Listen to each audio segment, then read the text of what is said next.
What's up, everybody? It's the Inhuman one here, and today I'm going to show you a little Easter egg that I found, and it actually is tied to an achievement called Unladylike in Little Nightmares 2. The cool thing about this achievement is that it actually has some references to the mall, the first game, and I just bounced off the wall and died, so that's awesome. But what I wanted to do is show you how to get there. So what you do is from Chapter 4, I've kind of skipped some of the boring stuff, but we're going to have to do this little quick puzzle. And then what we'll do is we'll show you the sequences that you have to do to just get past, and then we'll talk about it a little bit once we actually discover the room. So this is that elevator sequence that I had a heck of a time, or a hell of a time, trying to figure out the first playthrough. I had a very tough time figuring it out because I wasn't certain that you had to get on top of the elevator. I didn't know that was a thing. But the funny thing is, in my second playthrough, or actually, yeah, thanks to my wife, she was over here saying, like, give me credit, bro. Shout out to my wife, just kidding. She actually was like, hey, try jumping on it.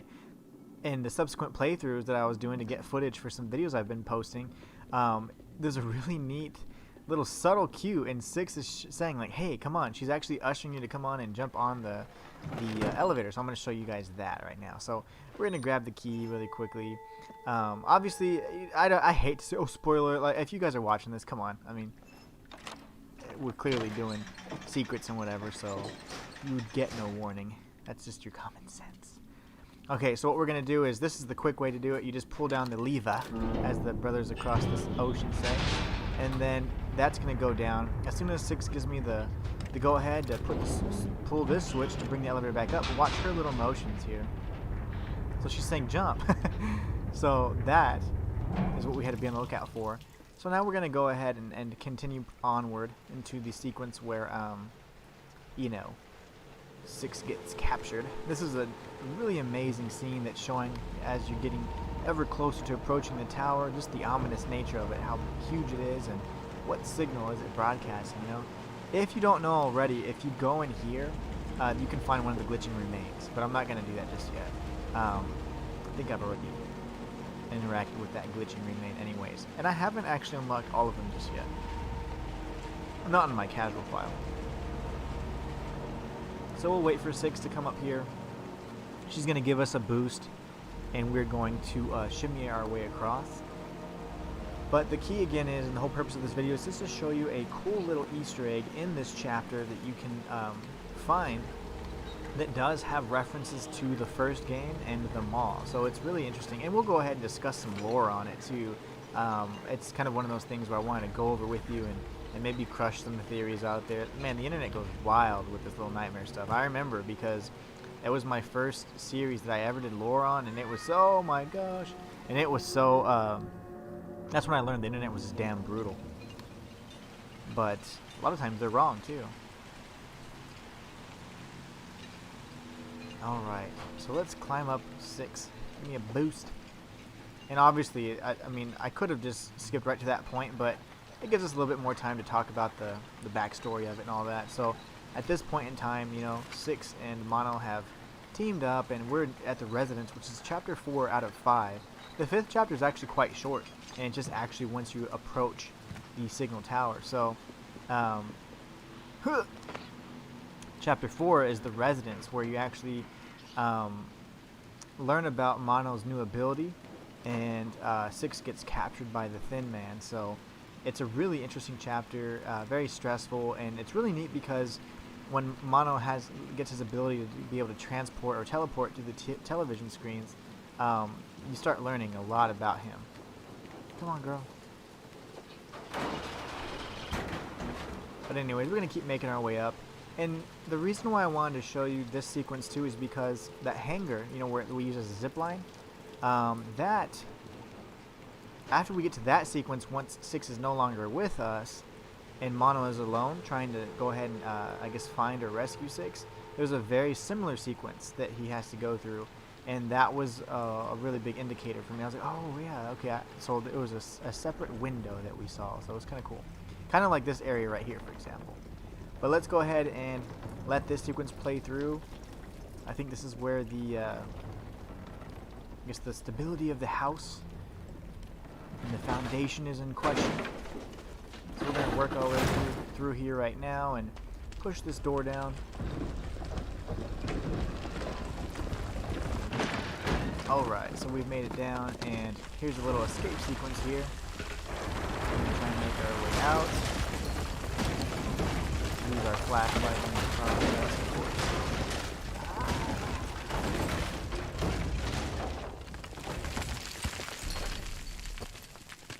Alright, so now we kind of come to, and 6 is she's stuck, but we're going to go ahead and rescue her. And this is a very interesting sequence that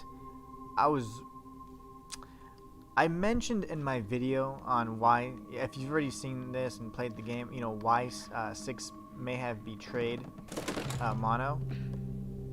But you see here how she's kind of reaching out to almost be like, hey, thanks, but she just retracts her hands like, no. She's more of a solitary kind of character, you know. She doesn't really, I don't think she wants to form those bonds right now necessarily because of all the things that she's been through. So she's either used to loss or, you know, whatever. So it's just not something that she values very highly. I'm sure that, you know, if things were different, she would, but this is the world of little nightmares, you know, where survival is key.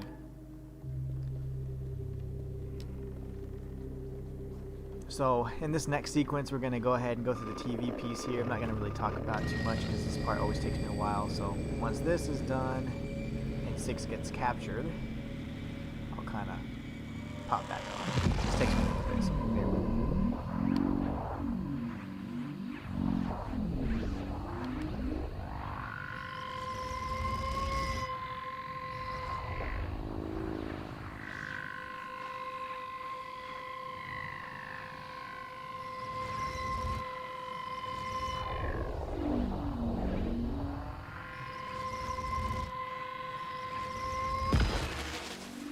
Never quite get it so easily.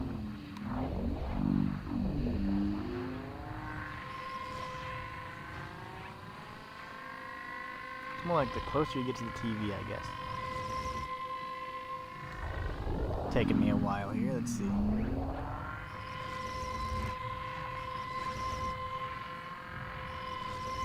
In my head, all I'm ever trying to do is just straighten out the hallway. But what I end up doing is just trying to find how I get closer to the TV. Like that, see? The zoom in on the TV is a better cue than the, I guess, the straightness of the hallway. So, if you haven't already tried that, it's always a good thing to do. So we're jumping through the hallway in slow-mo. This part was incredibly epic. Some of the scenes are just so well done. But we are going to open this door and reveal to ourselves the Thin Man.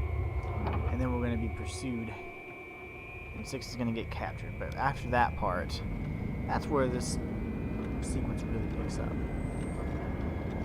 And this will be a shorter stream. I'm thinking probably 10 minutes or so. Maybe 15 minutes.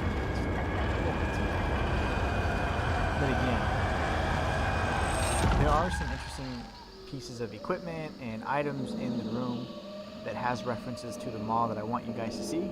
And I just want to mention some theories that I've heard that I don't really think really stand or hold water, right? They don't really stand true, so.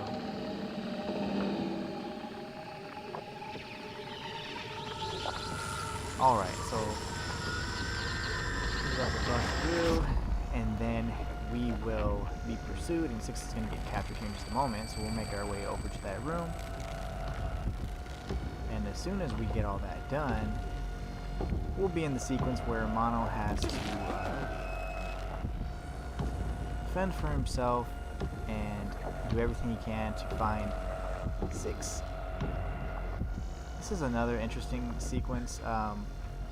She's clearly reaching out for assistance here at this point in time, and Mono refuses. I don't think because he was being malevolent, I don't even believe it was intentional, but I think it was out of fear or just pain because of the feedback and static that he was hearing. So this is where you see the shadow version of 6 for the very first time, which I'll be posting a video on tomorrow on my main channel, so kind of discussing and exploring who and what she is. Alright, so now we're back here. We're going to jump through the TV. Now we have the ability to teleport through TVs. So we're going to do a quick little puzzle sequence here and get through. But in the meantime, just sit back and enjoy. This interior of the TV world is incredible. In other videos I'll be showing you guys before long, so I hope you stay tuned for that. But that one takes quite a bit of time in preparation because of the extensive research I've had to do. But I think I pretty much nailed it, so it'll take a few more days.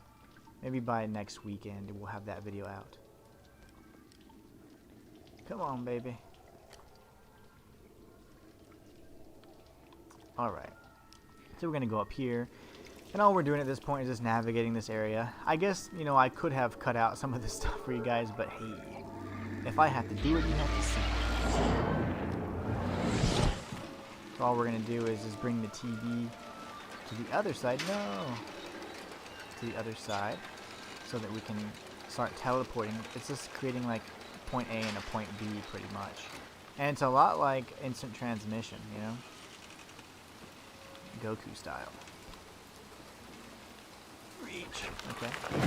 Perfect. And see if we can make the jump. Yeah! So we're going to jump through this little TV here.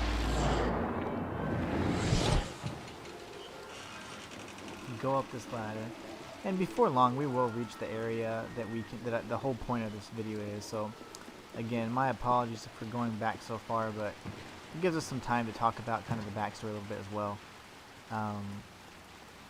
And I'm interested to know what you guys think, to be honest. Do you think that this is somehow people still are in debate about this topic, but is this game a prequel or a sequel? I think that it's pretty evident that it's a prequel, and that's a theory that I had since the first trailer of this game ever came out. So, but apparently there are people that still think that there is that is incorrect, and that this is a sequel after the events of the mall, which holds very little water to me. But oof, I didn't die. That's good. We're gonna pick up the remote, which then allows us to, I guess, turn on the TV sets from a distance, and also helps us distract some of these the viewers, people that are just fixated on watching television sets. Alright, so we're going to jump across. There is a hat in that room, if you guys aren't aware of it. It's the postman's hat, which is fitting. We're going to jump down here, and we're going to pull this cart to the middle. And then we will turn on the TV, teleport back to the, I guess, the area that we came in. Oh no! Why are you doing this?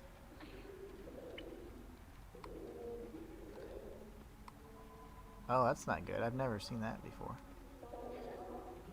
Ooh, that's not good. Can I pull you? I can't. That's not good. I've never seen that happen before. It hit the wall and it got stuck on that corner there. Let me see if I can pull it from here instead. Because I have to pull it right about in the middle, so if it gets caught on the wall, I am in trouble. So we're good. That's right in the middle, right there. Good enough anyways. So we're going to turn on this TV, we're going to jump through it. We'll go back to the room with all the posts. Excuse me, all the mail. I'm American. Hiya! I missed.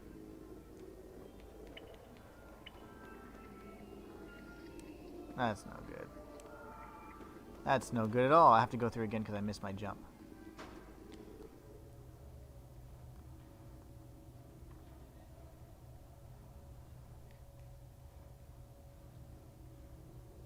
Alright. Hopefully we won't miss that jump this next time. We're gonna pop through this TV and go back to this room. And ideally, we're gonna make this jump. Yes! Barely. Okay. You don't want to cross. Oh yeah, we gotta go on the chair. There's a few hats that I'm missing. One of them is from the DLC, and I wonder if I can just purchase that. I don't know how that works, but I guess I can go to the Xbox store and find out. But I would like to go ahead and purchase that. So this is where the secret's at right here, actually. So remember I told you that the hangar is a zip line that we use. So we're going to zip line across. And it actually knocks you through the shutter.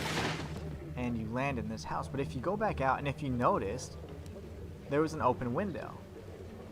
So that open window to our left, I guess up ahead, is where you'd find the glitching remains and a statuette of the lady, which can be found in the first game. Not only that, but you also have I guess some sort of flyer that shows the imagery for the eye that you see all throughout.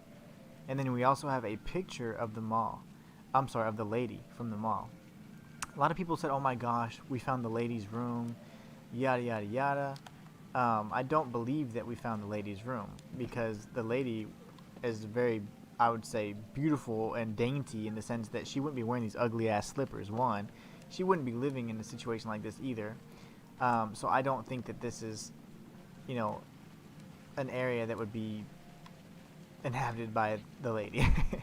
So what I'm trying to do here is show you pictures of that are right up here, but for whatever reason he's not jumping right. So what I'm trying to show you though is that there are several pictures. There's 3 frames on the wall. The top left one actually is a picture of the mall, and then the other 2 down below are actually pictures of the guests who ate at the mall. For some reason he's not wanting to jump, so I can't climb up that. But those pictures above the sink, you have one of the mall and you have 2 of the guests.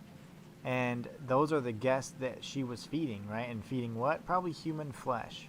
And then she would at some point, you know, either recycle them and feed them to other guests, or kill them and consume their souls so that she could remain in power. You know, constantly keeping that hypnotic spell in the mall in place. If you break this statuette, which is reminiscent of the ones you find in the first game, you'll get an achievement. And it is the Unladylike achievement. So that is something that you definitely want to do if you go into this room. You will also find a glitching remain standing right around this area as well. But again, I do not think that this is the lady's room. I don't think that this by any means shows us or tells us that this is after the sequences of the mall, because the mall has been in place for many years and the guests have been going there for years on, you know, an unknown amount of time. So it doesn't mean that the mall wasn't in existence. We already know that it was in existence prior to the events of this game, because there was a flyer that the Shadow 6 points to in the secret ending. Again, I also don't think that the lady would show a picture of herself or have a picture of herself readily available so she could see it, because she covered her face. And more often than not, she wore a mask.